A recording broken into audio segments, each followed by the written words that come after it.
Well, good evening, everybody, and welcome to our town hall. It's an exciting week. We've got a fairly full panel. Cordy is off right now for a couple weeks.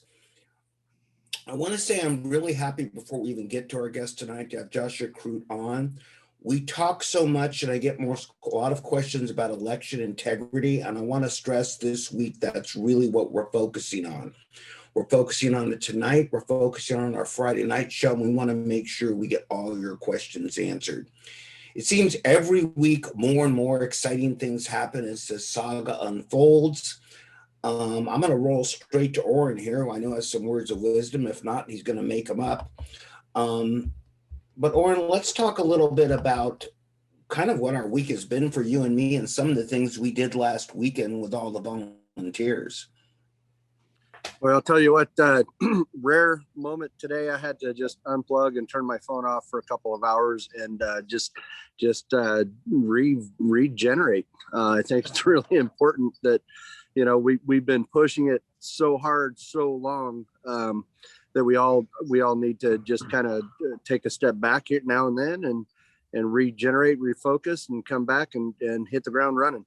It's been a hectic week. I've got to say, traveled up and down the state, going to, one event after another, had some great conversations with good people, met with Stella and some of her team down in Orange County, Annette and Delphine and Flor and Ellen up in Bakersfield yesterday with Kevin Kiley. Had a great time. Eric Early is out on the campaign trail, so to speak. And, it was just a wonderful chance to get out and in among the people of California and hear from them. And, everybody you talk to have a different reason behind supporting this recall. And it's deeply personal for a lot of people, and the narrative that they're trying to push couldn't be farther from the truth. How about that Kevin De Leon guy? This is a Mike Huckabee and whoever else he cited. I've never met the guy. Here Kevin De Leon is talking out of his rear orifices, and he doesn't know what the hell he's saying. I think it's amazing, actually, what's happening in the state, and I say this all the time. Everybody's talking about candidates, and that's going to be an important component. But at this place in the game, let's not forget, we've got to get that yes vote. The reality is kind of like a court case, and Joshua, you're an attorney, we'll let you talk in 1 second. It's really the people versus Newsom, and that's what it is. It's not the candidates versus Newsom, it's the people versus Newsom. And before we jump to Susan, who's going to talk about merchandise, I got to do this a little bit here, okay? Because I was up with Oren this weekend, fabulous in Bakersfield. But my life's dream has been accomplished. No, it's not just getting the recall on the ballot. It's actually having a Mike Netter button. Okay, and I want to thank Ellen for that. Oren got some too. But my family was very excited. My son, of all the things I've done for him in his life, had lunch with him because I had to make a trip yesterday and said, Dad, now I know you're somebody. Not because of the news, not because of the recall, but because you've got your face on a button. And for those of you who talk about merchandise, I want to let you know that I'm only keeping one and the others will be available for donations. And Oren's got some other folks. I know. Hey, Susan, before we move on, before we move on, Mike, I want to just let the crowd know and throw a disclaimer out there that our group, the California Patriot Coalition, is not going to entertain discussing, the pros and cons of certain candidates out there. That's not our job. We are solely focused on the yes vote.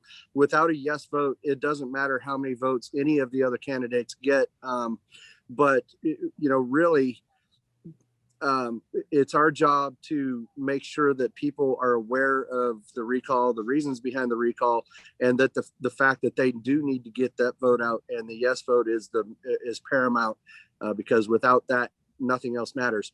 But please refrain from discussing any of the candidates running in the chat room. We won't. We want to leave the chat open for questions and comments and things like that. And we don't want to have to remove people or mute them from the chat room. But if people discuss the candidates, we're going to have to do that. Right, we've got a legal obligation to make sure that we vote yes, and we'll talk to election in a second. Josh, before we get to, we kind of run through our panel a little bit here. Our 45-minute show goes fairly fast. You'll have more time on the radio on Friday a little bit here. Susan, talk a little bit about the merchandise, if you don't mind, because we have some recall merchandise in, and we're getting it distributed in addition to my button. My first question I have is, where did you get that button? I mean, we have the button, the ring is what we call them, on our profile pictures. But where'd you get the button? Who made the My button? secret source, Ellen in Bakersfield, will not be revealed. We actually have buttons for the a select group of people, and Ellen or Susan and Robin, you both have your own buttons. I was gonna surprise you guys with those, but there you go. Of course. Hey. Mike ruins all surprises. Sorry, Mike. It's all about Mike.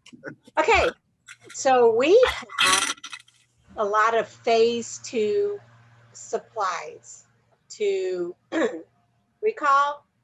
Where did we go? Recall and remove.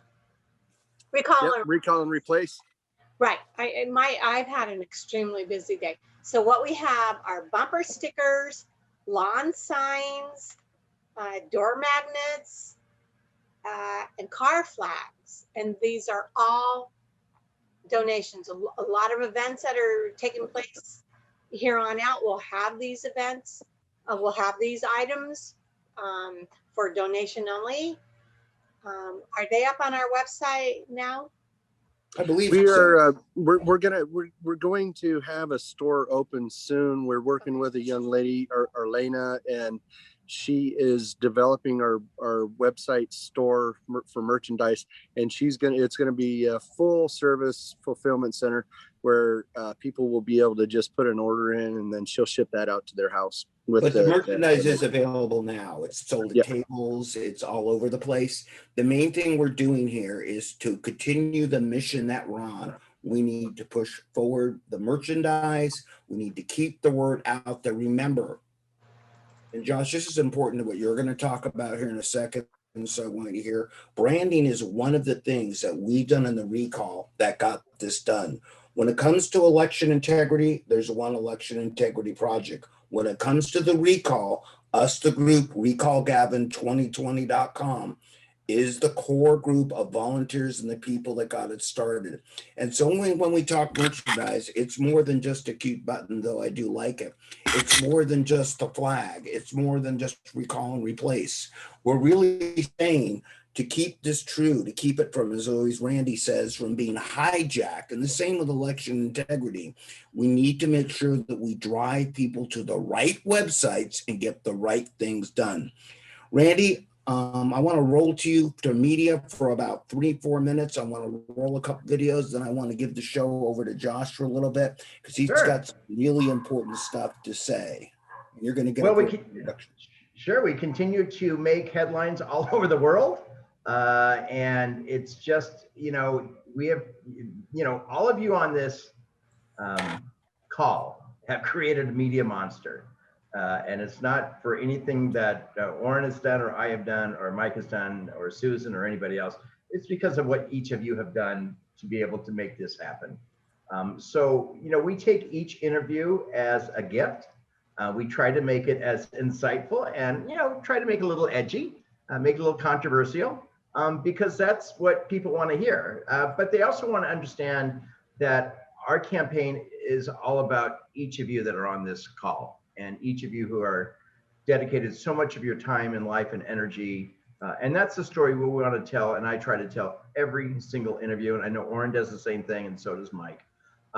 Again, we're just average people who are all of us together here have done something extraordinary. And I think the media continues to be fascinated I don't know why they find Orrin and Mike and I's private lives so fascinating, but I guess in some ways it probably is. I know Orrin's got a very fascinating personal life. I never knew about Mike's dark side, but again, there's no secrets in what we've been able to do, and it's just been a whole heck of a lot of fun. And I know next week we're going to be going to, and in a couple of weeks we're going to go to Dallas, and we'll talk about that a little bit later. And again, this campaign it's a huge media monster. All you have to do is just Google recall Gavin Newsom, and every single thing that this man does every day, it's not about him, it's about us, and it's about you, and it's about him talking to the media every day about us now, and the recall group, and the leaders, and the organizers, and the volunteers, and the people who are the heart and soul of the campaign. So let's just keep this thing moving as a huge machine. Again, if you guys get any type of media request, run them past me, make sure that I'm in the loop, so I can keep Orrin and Mike and everybody else up to date, and we'll choose accordingly. But again, let's just keep going, let's keep focused, and let's keep making headlines, everybody. Before we roll, I want to express a couple things. We're going to show a couple short videos, and one of them is a little comedic, but the reason for it is to get across a point. There are things we can do as citizens, like recall the governor. We can't control who runs for governor. We can tell people to vote yes. There are things Gavin can do that you see all the time where he's going to try to say, well, this is what I'm going to do for my subjects. There's things Gavin can't do. There's things that are being done about the elections themselves. I preach about this all the time. We have to focus on things we can act on. A couple little videos here are to show you that Gavin is trying to do things that he can control. But as the video which I was very happy with, that the Washington Post put up, this is more than just about the shutdown and COVID and these other things. And it's kind of funny to see how Gavin's reacting this week, if you will, to the recall, although it's not the recall, but COVID a little bit's magically gone away. And so the phase of the election is going to be important. Tim, do you want to roll a couple of those quick 30-second videos? Mike, what else has kind of gone away is you got, it's been extremely windy up here for the last couple of days. And, I think there may have been a dramatic change in policy somewhere because lights stayed on. It's amazing how problems will get solved thanks to the recall. Tim, do you want to roll those videos, or are you ready or not? Yeah, this is completely unrehearsed, so I'm going to share the one that Orrin requested first. Give me just a moment. By the way, bless Tim, Dan has the night off, and for those of you that don't know, putting these shows on and Friday nights, the French Laundry requires a lot of technical stuff behind the scenes. All right, so, Tim, here it goes.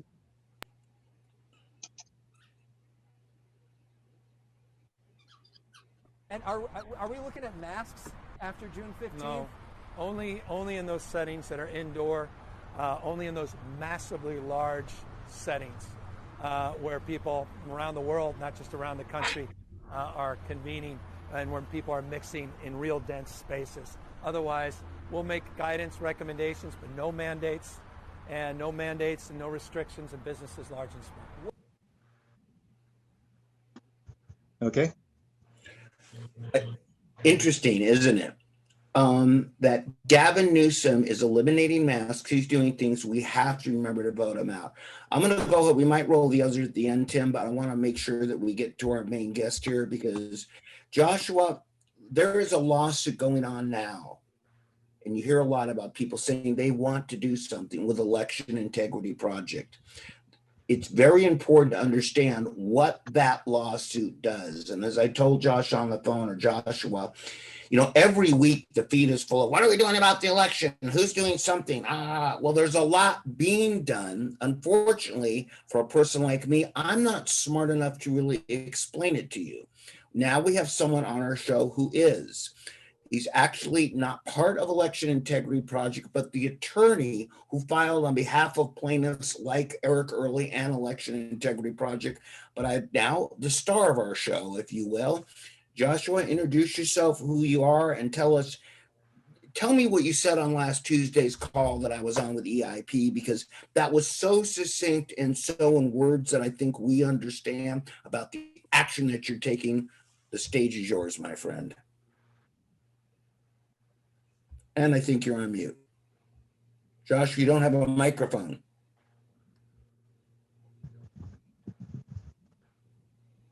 We still can't hear you. Well, that's a problem. Can you call in on the phone, maybe? I don't know. I don't know what happened there. Hold on one second. Maybe Well, Oren we're can trying do to- it. While we're trying to figure that out, Tim, why don't you go ahead and roll the other video that was in conjunction with that other one? Do you want the comedic one or? Yeah, Yeah, roll Babylon they, Bee first. they were supposed to be played one after the other because it kind of set the stage for the other one. But Yeah. Mike How's this now? hijacked Can you guys hear me? my Sorry, idea. Aaron. So We didn't really give your idea to anybody. You just kind of like, ah. yeah, What I could gave it to possibly- Tim. It was supposed to be a surprise. What could possibly go wrong? Oh, wait a minute. Mr. Crude is back. I'm back. Can you guys hear me? Yeah, we Oh, can there hear you you go. now. That's like Fantastic. when we were Okay. having the punt. It never works out well, my friend. Well, listen, I appreciate you guys having me on. Let me briefly set up the lawsuit, and then I'll tell you about the impact that it hopefully will have here, both in the near future and further down the line. So Election Integrity Project California and 13 U.S. congressional candidates who ran for election in November 2020 brought this lawsuit against Newsom, against the time Padilla, now Weber, and Becerra, and 13 registrars of voters, county registrars of voters. And the basis of this lawsuit really is Election Integrity Project's work over the last couple of decades, but for the most part, their work in November 2020. Election Integrity Project trains volunteers to go out to the polls, citizen volunteers, to observe every aspect of the election process, as is their right in California. And in November 2020, based on those observations, Election Integrity Project collected over 700 sworn affidavits showing irregularities with the November 2020 election. So it's a deep pile of evidence, and essentially probably it's certainly the deepest evidence that I'm aware of in California and maybe in the country concerning the irregularities that were observed there. And these are sworn affidavits, so they all should be admissible in court. On the basis of these, the plaintiffs brought this lawsuit. The goal of the lawsuit is to ensure that we get a court order that removes a lot of the unconstitutional voting practices in California. And those voting practices really begin with the beginning of the voting process right through to the end. There are vulnerabilities that have given rise to these irregularities. It starts with a vote by mail ballot being sent out to every active voter on the voter list, including a lot of voters that Election Integrity Project has identified as likely being ineligible to vote. So all these ballots go out into the wild, and then they can be collected. We probably heard talk of ballot harvesting, what we're calling ballot trafficking, basically, which is where somebody will go out, oftentimes paid by a candidate or a group, to go out and collect ballots on behalf of that candidate or on behalf of that group. And these are vote by mail ballots that this person can collect in the thousands, and there's really no oversight of the chain of custody for these ballots. And then they can be brought over to the registrars of voters to be tabulated. Once they get there, the registrars and the election officials can do what's called remaking of the ballots, which is if there's a ballot that can't go through the ballot tabulator, somebody will sit down, an election official will sit down and transfer the votes from one ballot to another. And in the November 2020 election, in almost all cases for which we have affidavits, the observers were kept far enough away from that process that they couldn't see whether or not those ballots were actually being remade accurately. Once they go into the machines, there's another process where those ballots may get flagged for a review by an election official, and again, the election official gets the opportunity then to input votes, and those are supposed to correspond with the votes on the ballots. But again, there were holes in the observation process. So those are vulnerabilities in and of themselves, irrespective of any questions about software and machines and things like that. And then there were emergency regulations that were put in place for November 2020 that did things like create a presumption that any signature on any ballot envelope would be considered valid. So the rejection rate on signatures went way down in November 2020 over previous years. And these are all issues that are likely to take place again in the upcoming elections, including in the upcoming recall election. And so our case is seeking a court order that says that those processes are unconstitutional and can't be used in elections going forward. So this is a very different case than a lot of the election cases that we saw earlier this year that were just looking back at November 2020. And a lot of those cases got dismissed because courts were saying, well, at this point, candidates have already been seated and there's nothing that we can do to remedy that fact. Our case is looking forward. It's looking forward to these upcoming elections to ensure integrity in the upcoming elections. And so we're asking for a court order, but we're also asking for a special master to oversee what takes place in the upcoming elections and to assist with these observations so that election observers aren't kept so far away from the election process that they can't gather evidence. So if that special master is appointed, then there will be somebody else who's overseeing and watching the entire process, regardless of whether or not we have a court order in place for in time for the next election. There will be additional oversight, and obviously, a lot of these vulnerabilities are there because there's not adequate oversight. So there's the motive, most likely on some people's parts, to take advantage of these vulnerabilities, and then there's no oversight to prevent them from doing it. So by bringing in a special master, we are able to develop the record for our case and provide oversight of these upcoming elections, which can have a significant impact going forward here. And that's why we feel this is a really landmark case. That and the fact that we have this deep trove of evidence that Election Integrity Project has developed.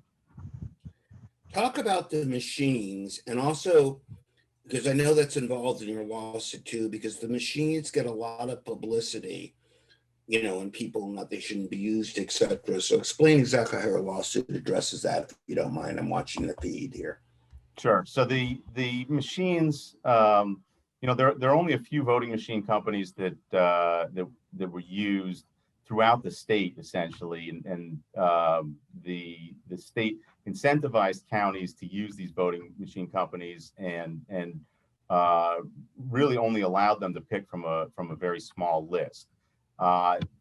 The contracts that the counties have with those voting machine companies, by and large, prevent the counties themselves from digging into the software in those machines and seeing what's actually taking place when ballots are tabulated.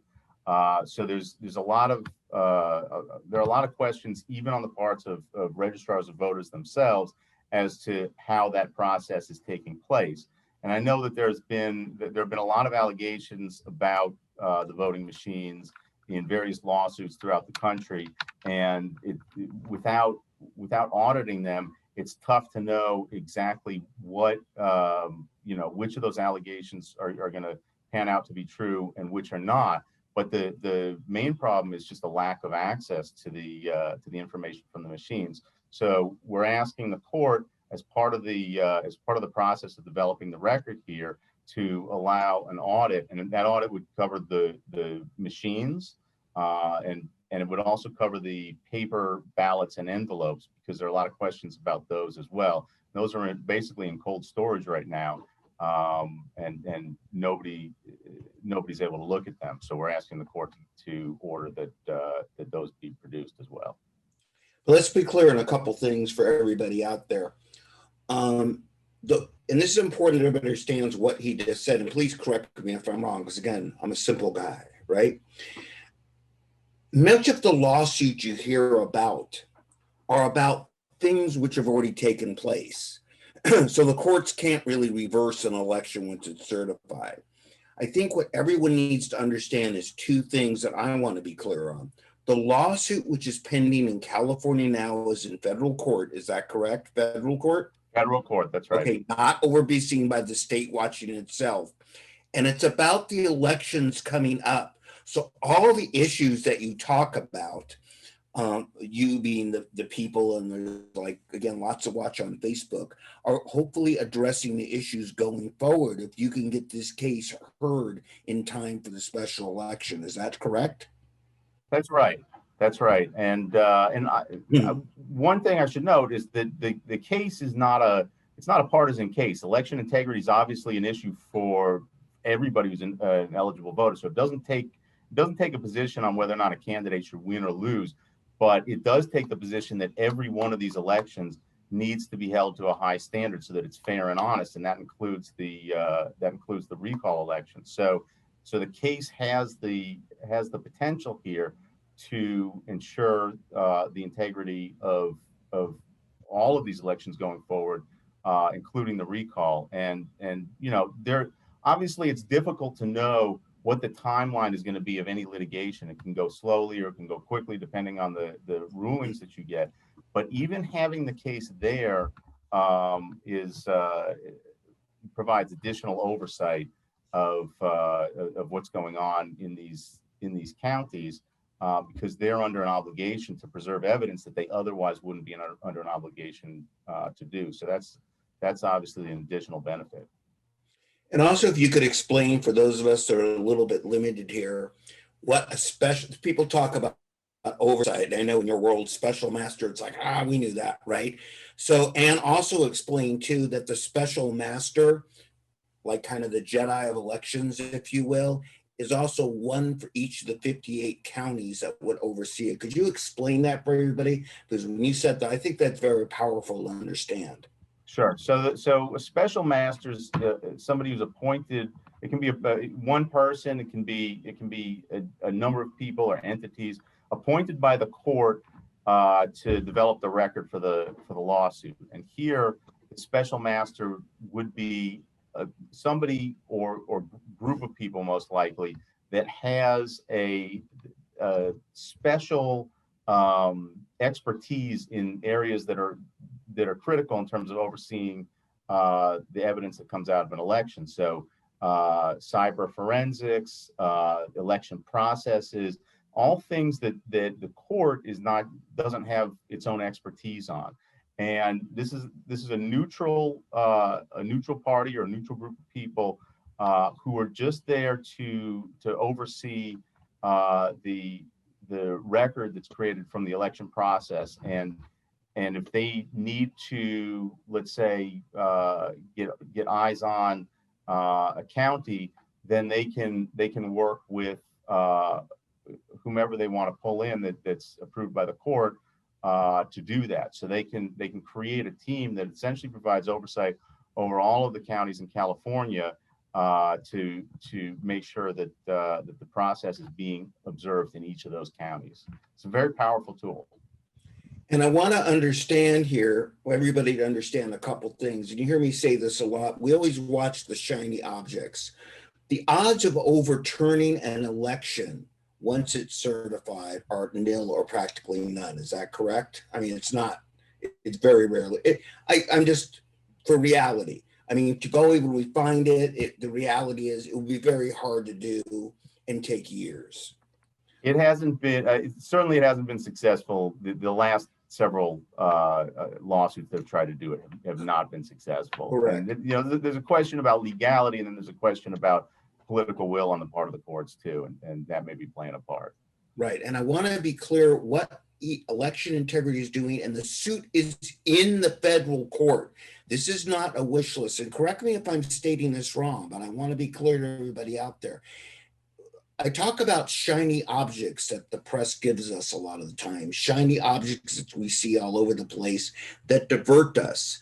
I've also talked quite often about how really the only time we pay attention to our elections and the machines and everything else are when they're happening.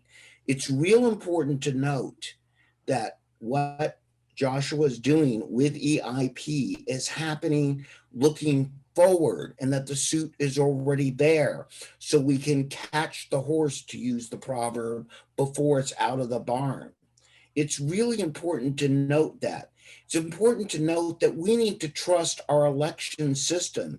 And I get it. Most of us out there really don't. And that's a problem into itself. But what you're doing, again, correct me if I'm wrong, is proactively looking forward about doing this stuff, not waiting till the elections call. We go, we go to court, look what happened. And then we kind of forget about it for the next year or 2 years till the election happens, and we could complain about it again. Is that a fairly Yeah, good synopsis? that's exactly right. And that's been the issue with these other cases, is that the courts have looked at them and they've said, you know what, you brought these too late. There's nothing that we can do at this point.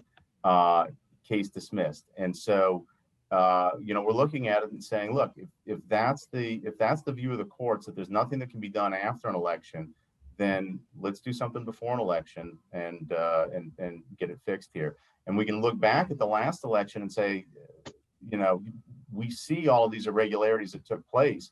And if the same laws and statutes are in place for the next election, you can bet that the same or similar things are going to happen next time, unless you have court intervention here. Right. So let me clear everybody out there was listening. We don't trust the system. That's the problem. Okay. So I see this thing going in the feed. The reality is we don't trust it. We have to find a way to do that. Okay. And Mike, if I could jump right in there real quick, I don't want to shatter everybody's faith in our election system. Correct. There are things that we're doing in order to make the system more reliable and instill people's confidence and faith in the whole process. Okay. So yeah, there are some things that need to happen to tighten up the process. And that's exactly what Joshua is talking about doing. And Joshua, I have one suggestion, and I think it would be, it's not for everybody, but a simple thumbprint on each ballot would make it very trackable and very, identifiable. And, even for those unfortunate souls who don't have a thumb, there would be other, medical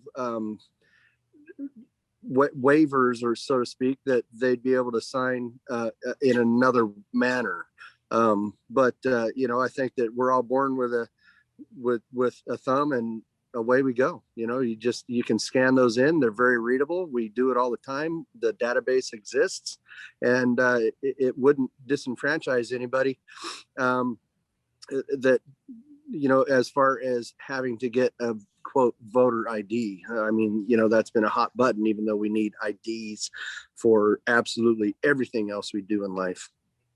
Yeah, no, I there are a lot of better ways to run an election than the way that they're being run now in California. A lot of better options, and I like that you brought up this term disenfranchised, because it's being thrown around a lot. But the truth is that when you have these kind of vulnerabilities and no chain of custody over the ballots, you don't know where the votes are coming from. That in and of itself disenfranchises eligible voters, and really the suit and the actions that you guys are taking are all intended to enfranchise voters, not to disenfranchise. It's really a very backwards way for people to characterize what's going on here, to say that there's any disenfranchisement going on at all. I'll tell you what, if the registrars applied the same stringent standards to validate and verify each ballot as they do each petition, my level of confidence in the system would skyrocket. No, that's right. That's right. Yeah. Now, And they've proven that they can take millions and millions of paper ballots and hand validate each signature on those petitions. So just apply those same standards to the next special election, and we're good to go. exactly. Joshua, And that's I got a question too. Go, Randy. Hey, Joshua, just a quick question. Are some registrar of voters or registrar recorders in California elected, and are some appointed? Is there a way, what is your opinion on everybody being uniform, all elected county registrar voters, or all appointed county registrar voters by their individual board of supervisors? Most are elected, some are appointed, and I don't have a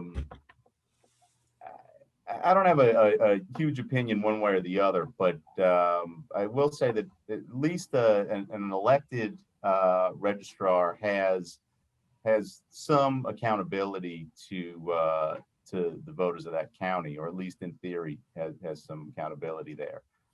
Would the voter election integrity project advocate for a statewide referendum to change the state election code or the state constitution that says that all county registrars must be elected by the people?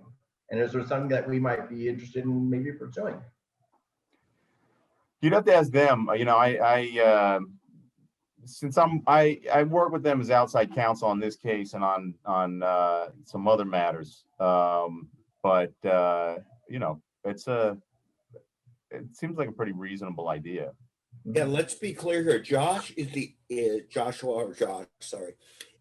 independent counsel for the election integrity project, which does lead me to something that I want to bring up. If you have more questions, and I knew this was going to happen, you can call into our radio show Friday night.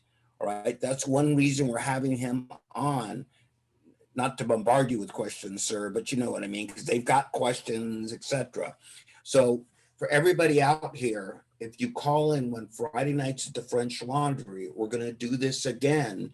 And you can call in, being calm and logical, let's stress, you'll be on the air at 1-800-222-5222. What is the French Laundry again? What are you talking about? I have no idea. It happens to be, well, if you look, or if you aren't watching from the beginning, that's our radio show that we have Friday nights on KABC, you saw in the beginning, okay? Which is another reason I want to get two things off for before I lose control, which happens quite often on this gig, all right, is we need donations to keep the radio show going, to bring information like this to you. I'm getting there, Susan. Donations to recallgavin2020.com. That keeps our paid for radio show going, and to interface with Josh, who's the election attorney for Election Integrity Project. Now, if you looked behind me, even this Zoom call, even this Zoom broadcast cost us about $300 a month, folks. So it isn't cheap. Nothing we do is free right now. And Mike is promoting dinner with Linda Payne. She is the correct. So, Josh, aren't you going to be there too on Sunday? I may be there on Sunday. I'm going to do my level best to get there. Yeah. Well, now you're going to have to be there because I've announced you on the air. So there. So, also, question for Joshua: is there a way people can reach you directly? Is there an email or something that you have, or a website? He's the attorney or for the group, so he should be probably reached to Election Integrity Project. Joshua couldn't answer that, huh? I'm gonna go ahead, Joshua. Yeah, well, I think the best way to probably the best thing to give out would be Election Integrity Project's website, which is eip-ca.com. If you have if you want to reach Election Integrity Project or find out about the lawsuit, support the lawsuit, that's where to go. eip-ca.com. If you want to get in touch with me, I'm happy to give my email address too. And that's joshua.kroot, Kroot, at primarylawgroup.com. I'll put it in the chat down here. All right, now you asked for it. I was trying to spare you the pain, but that's okay. Yeah, no, I appreciate it. But you know, it's on the filings, so it's public. So I figured, why not? Right. And for everybody out there, one of the reasons we want to educate everyone on this, everything you're asking about, a lot is in that filing. Again, it's long, it's legal. But the reality is, if you want to go to this, I have it behind me, we're keeping an undisclosed location for the moment. You can RSVP, meet Linda Payne, who runs Election Integrity Project. We understand the importance of that this recall election be, I'm going to say the words legit, clean, and everything goes so we can trust the system again, because many of us don't have 100% faith on it now. That's what this is about. And I want to stress again that Election Integrity Project, EIP.ca, okay? RecallGavin2020.com are examples of legit people that are soliciting money for legit things. There's lots of people coming out in the woodwork right now. It's a great idea. I'm going to do a lawsuit. Recalling the governor. It was me all the time. Give me $6, right? There's going to be a lot diluting efforts. If we in California don't focus on recallgavin2020.com and the legit Election Integrity Project, we're diluting our efforts. And it's real easy for a lot of people to come along and do that. And frankly, it's just going to dilute it and keep this from getting done.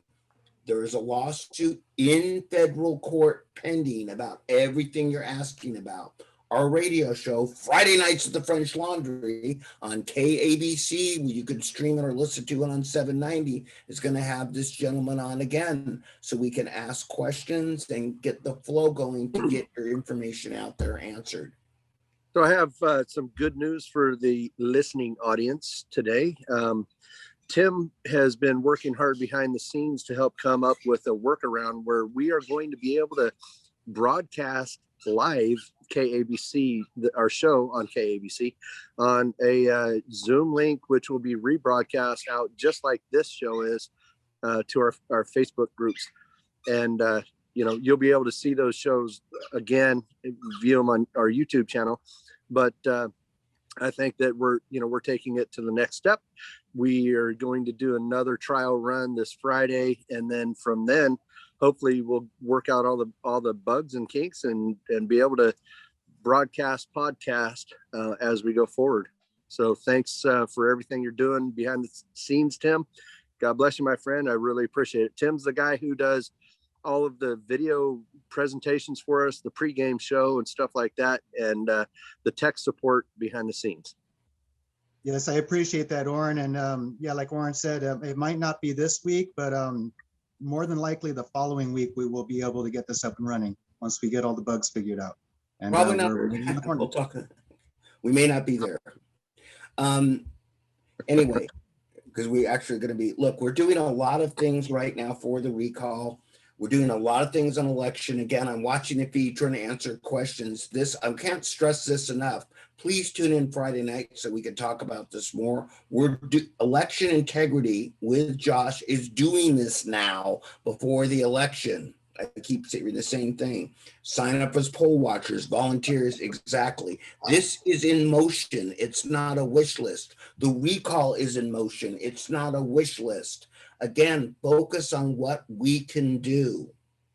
Randy, you want to add anything here? Randy, you're currently on mute. I'm unmuted now. No, I think the most important part of democracy is that we have fair elections. And, with this election having the rules changed 15 times by members of the legislature, should this be an all mail-in ballot? Should there be polling places in some locations? Shall there be polling machines? I mean, I think we need to make sure that, all the rules are consistent in all 58 counties. And I know that, politicians in Sacramento like changing the rules in the middle of the game. And that's my biggest fear of what's going to happen between now. And I think it's another fear that I have is, and maybe you can talk about this, Joshua, in regards to the rumors of what the cost of this election is going to be. And I know that there's like former Senator Barbara Boxer, who's a neighbor of mine, who lives about 2 blocks from me here in the Coachella Valley. She got on One Spectrum News yesterday and said it's going to cost over $500 million for this special election that is being caused by Orrin Heatley. And, that really irked the heck out of me. And I hope I run into her at Gelson's because I want to set her straight. And so maybe you can talk a little bit more about the cost estimate of what is going to be revealed during that review process, how that works, and what options do we have to be able to maybe demand that this be just a completely just regular normal election, since all, the pandemic is now over and everything is back to normal. And how come the polling places can't be open again? Yeah, I mean that's one of the major issues that was used to justify all of these regulations that came in November 2020. Now, I don't think certainly if you look at a lot of the moves that are being made in the legislature right now to basically take those regulations and make them permanent. It doesn't seem like that's meant to be kind of a temporary situation just due to COVID. And the fact is that you're right that a lot of these procedures do or most likely can increase the cost of an election, and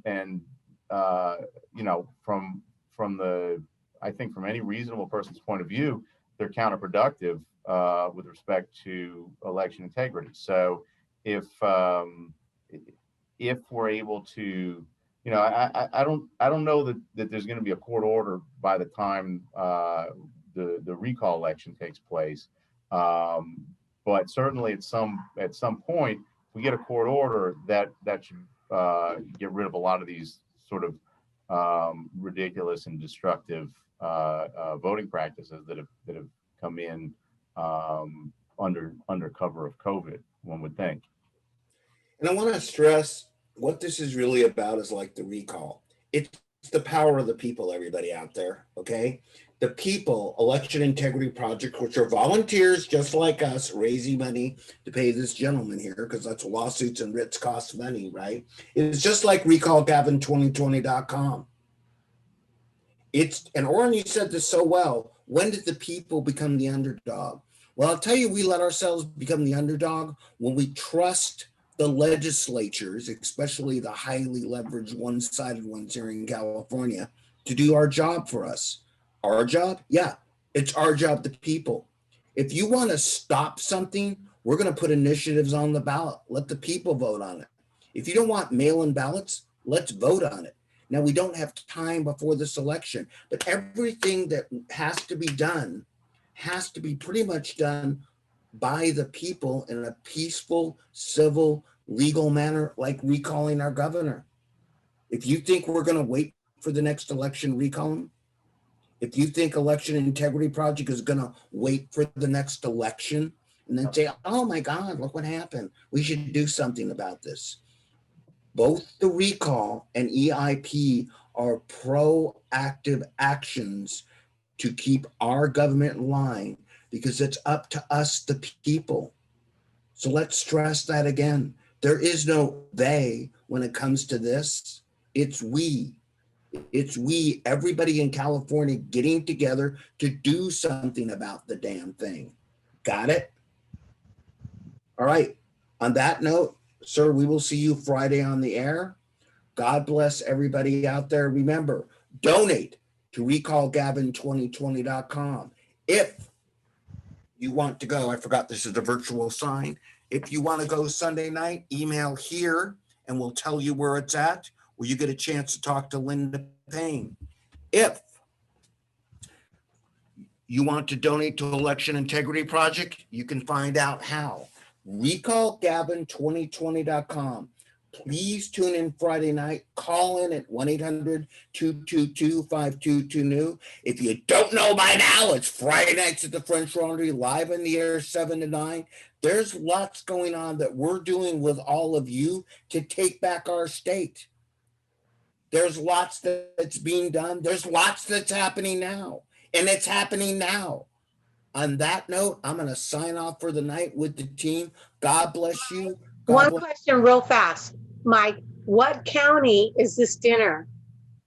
It's in Orange County. Okay, that's Good all. point. All right, Orange County. So if you're in Orange County, you can find out where it's at. If you're not in Orange County, hop on a plane and go down there or take a car. But what we're saying is there's lots of things like this taking place all over California. This Sunday night, I will be there. I'll be speaking. I'm going to have buttons. All right.